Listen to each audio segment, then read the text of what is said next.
again, unprecedented rise, right? In stress, chronic stress, and burnout.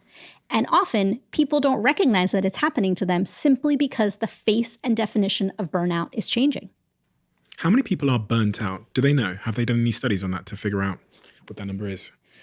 We don't know. I mean, it depends on the sector. So there are lots of studies on burnout. And so one big study was done on parental burnout and found that 2/3 of parents have burnout.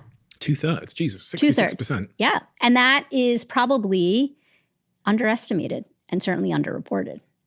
So typically we're seeing anywhere rates from 60 to 70% of people note burnout. But again, think about, if based on what we've talked about, if you are feeling like I'm not burnt out. So if you're self-reporting burnout and you're saying, I don't really feel burnt out, I'm very engaged in my work. In fact, I check my email 10 times a night. You could actually be having burnout.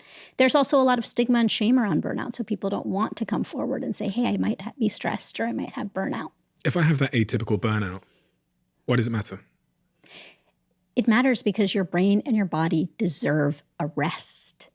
And to function optimally, you need to have spaciousness. You need, to function optimally, you need to have rest. And when you feel that sense of burnout, you are not thriving. What if I don't feel it? What if I'm one of those people that you just said that's, checking my emails 15 times a night?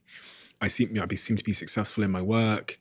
I'm kind of out of balance in my life. I don't really have anything else going on in my life. I'm just work. But I don't necessarily feel like there's anything wrong.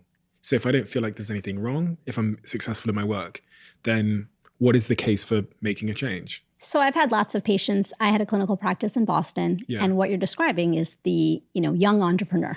So many patients who are young entrepreneurs. And the question I would always ask them is, what's your end game? So is it a sprint or a marathon?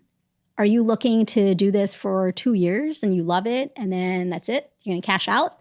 Or do you want to think about what your life is going to look like 10, 20, 30 years from now? And so they would think about it, ponder, and then say, yeah, I want to spend time.